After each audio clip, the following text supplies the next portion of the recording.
Assalamualaikum semuanya. Tol Kertosono Kediri, itulah yang sering kalian tanyakan. Untuk menjawab pertanyaan itu, kemarin saya turunkan tim ke Kabupaten Nganjuk untuk menjawab pertanyaan kalian. Sulitnya mencari informasi mengenai tol ini, tidak banyak informasi yang bisa kami dapatkan.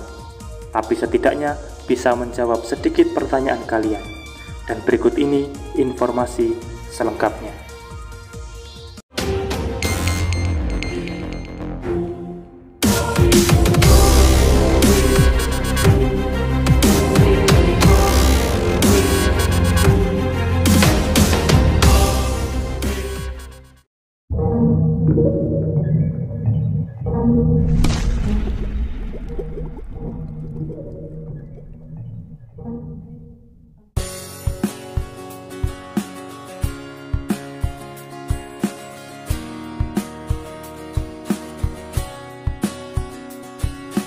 Seperti biasa, sebelum berlanjut ke pembahasan, dukung selalu channel ini untuk terus berkembang dengan cara subscribe dan nyalakan loncengnya, supaya kalian dapat mengetahui kabar pembangunan di setiap harinya.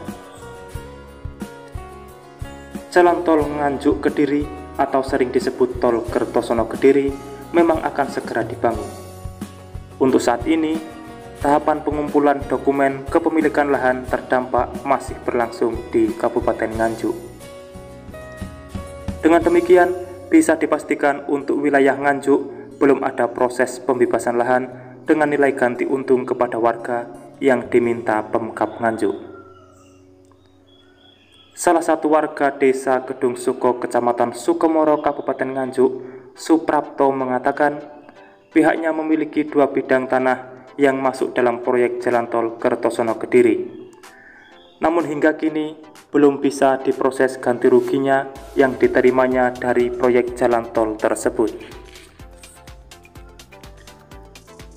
Sekiranya sudah ada beberapa kali pertemuan antara warga dengan pihak pelaksana pembangunan jalan tol Kertosono Kediri, tapi masih sebatas bicara saja, belum ada kepastian kapan dimulainya pembebasan tanah tersebut.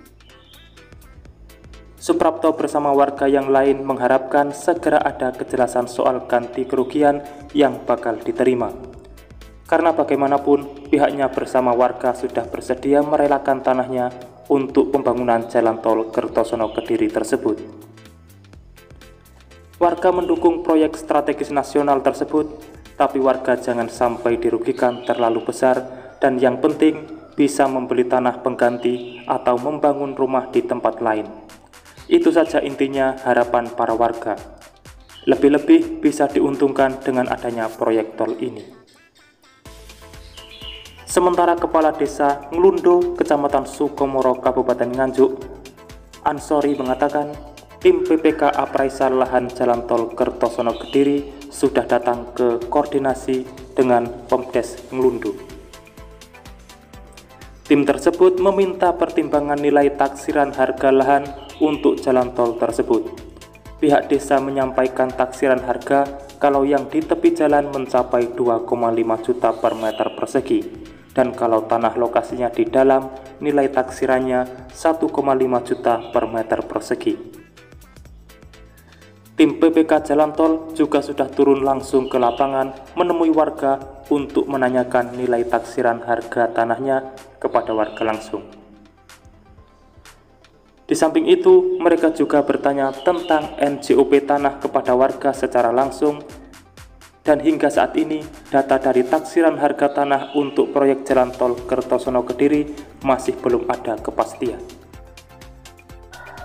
Pemdes pun tidak mengerti sampai di mana proses pembebasan lahan tersebut karena Pemdes tidak bisa ikut campur.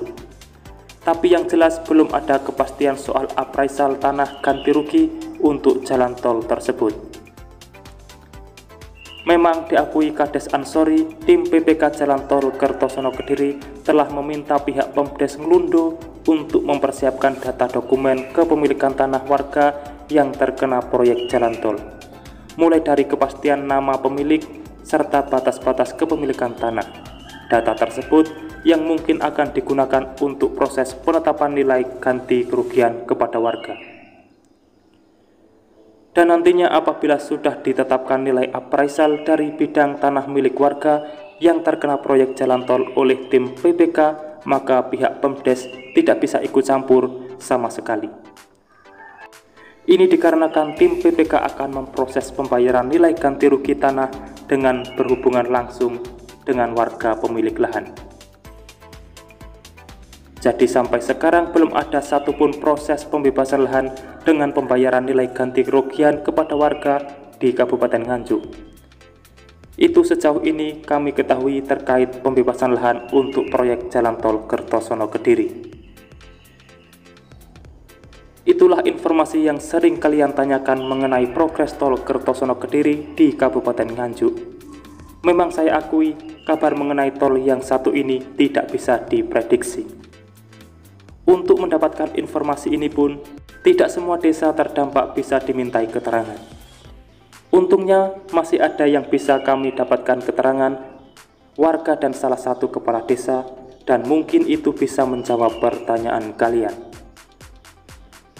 Mungkin lain kali saya akan kembali ke Nganjuk untuk mencari informasi yang lebih detail lagi.